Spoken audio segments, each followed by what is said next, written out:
This channel does not promote any violent, harmful, or illegal activities. All content provided by this channel is meant for an educational purpose only.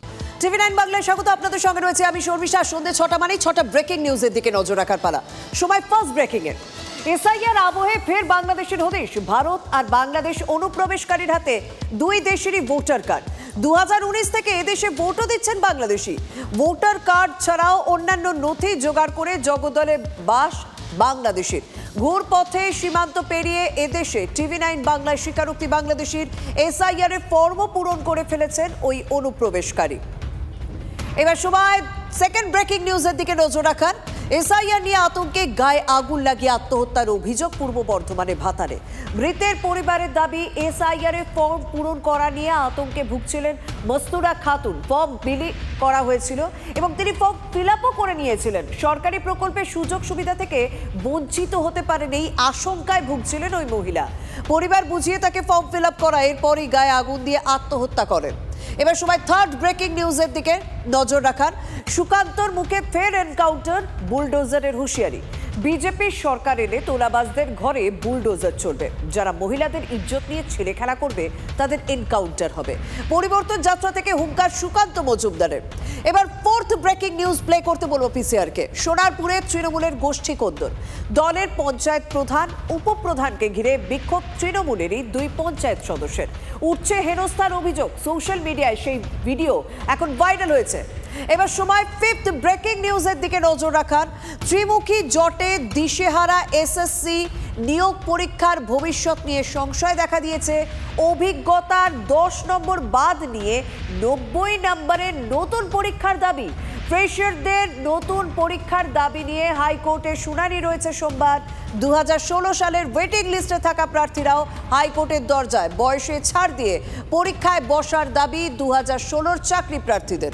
এখনো অযোগ্যদের বাদ দেওয়া নিয়ে সংশয়ে SSC. দাগির খোঁজ থাকলে জানান, সাধারণের কাছে খোলা চিঠি স্কুল সার্ভিস কমিশনের। এবার সময় সিক্স ব্রেকিং নিউজ অর্থাৎ শেষ ব্রেকিং নিউজের দিকে নজর রাখবো। দেশ জুড়ে বদলে যাচ্ছে রাজভবনের নাম। বাংলায় রাজভবনের নাম বদলে হলো লোকভবন।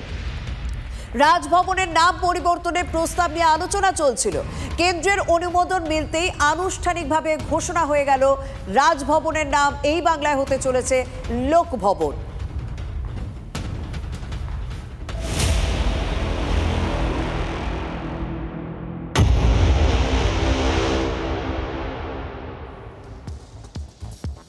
আর এসআইআর আবহে আমরা কি জানি, নির্বাচন কমিশনের স্পেশাল 13 রাজ্যে এসেছে। তারা মিটিংও করে নিয়েছে এবং প্রত্যেকের দায়িত্বে এক একটা জেলাও পড়ে গিয়েছে। এবং যখন কমিশনের বিশেষ পর্যবেক্ষক দল এখানে রয়েছে, স্পেশাল টিম আসতে আমরা কি দেখলাম, ইআরওদের কড়া দাওয়ায় মুখ্য নির্বাচনী আধিকারিকের ভোটার খুঁজতে আরো নিখুঁত বিশ্লেষণে জোর নির্বাচন কমিশনের। ভোটার তালিকা নির্ভুল এবং স্বচ্ছ করার উপরে জোর দেওয়া হচ্ছে, যেটা এসআইআর এর মূল কাজ। সেই স্বচ্ছ ভোটার তালিকা তৈরির জন্য ইতিমধ্যে কড়া দাওয়াই দিতে শুরু করে দিয়েছেন ইআরওদের। ভোটার তালিকা নির্ভুল এবং স্বচ্ছ করতে হবে। তালিকায় কোনো মৃত ভোটার যেন না থাকে সেটা নিশ্চিত করতে হবে ইআরওদের। অর্থাৎ ভোটার তালিকা স্বচ্ছ করার জন্য আর ঠিক কি কি বার্তা দেওয়া হয়েছে নির্বাচন কমিশনের পক্ষ থেকে জানাবেন আমার সহকর্মী শ্রাবন্তী আমার সঙ্গে রয়েছে। শ্রাবন্তী, গতকালই জিনিস পরিষ্কার হয়ে গেছিল যে শুধুমাত্র বিএলও নয়, ইআরওদের উপরেও এবার নজরদারি করবে কমিশন।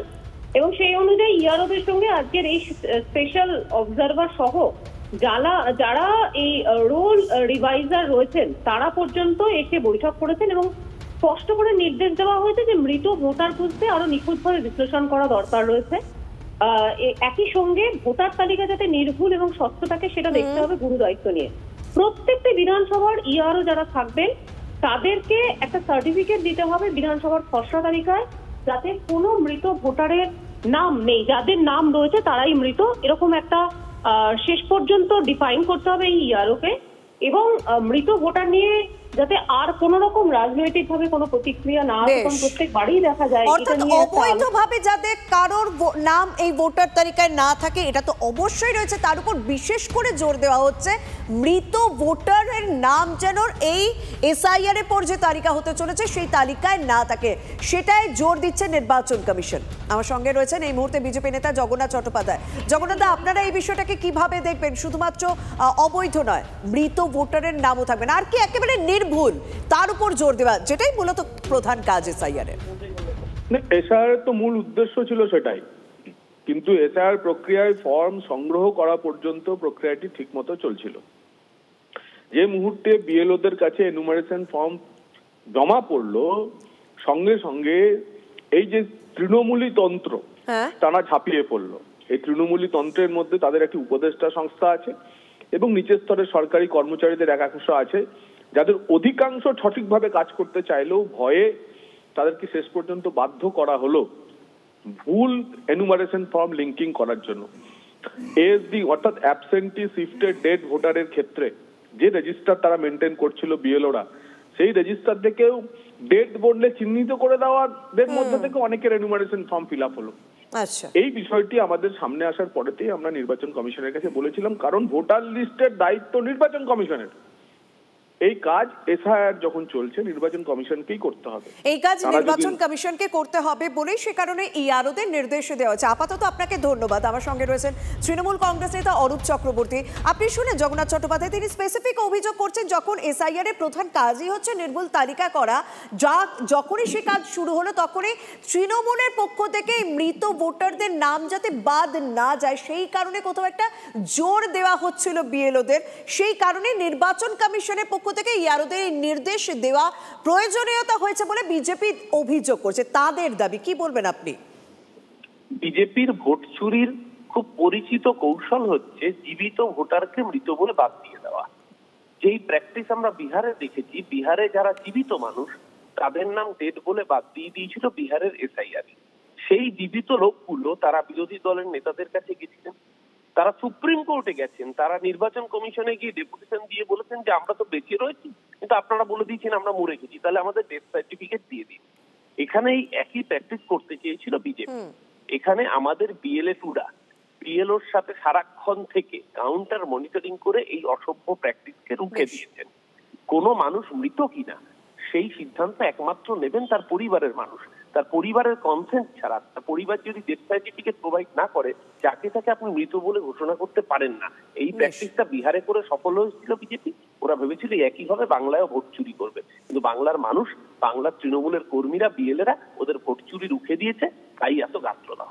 একদম, অনেক ধন্যবাদ। আমরা কথা বললাম অরূপ চক্রবর্তীর সঙ্গে। অর্থাৎ রাজ্যের বিভিন্ন প্রান্ত থেকে যে অভিযোগ আসছিল যে মৃত ভোটারদের নিয়ে রাজনীতি হচ্ছে, যেমন বিজেপি অভিযোগ করছে যে তৃণমূলের পক্ষ থেকে তৃণমূলের বিএলএরা কোথাও বিএলওদের উপর চাপ দিচ্ছিল যাতে মৃত ভোটারদের নাম বাদ না দেওয়া হয়।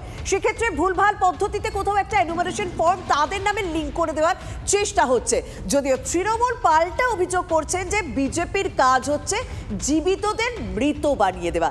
এই রাজনীতিটা বন্ধ করতেই কমিশনে করা দেওয়া ইআরওকে, যাতে একজন মৃত ভোটারের নাম না থাকে এসআইআর এর তালিকায়।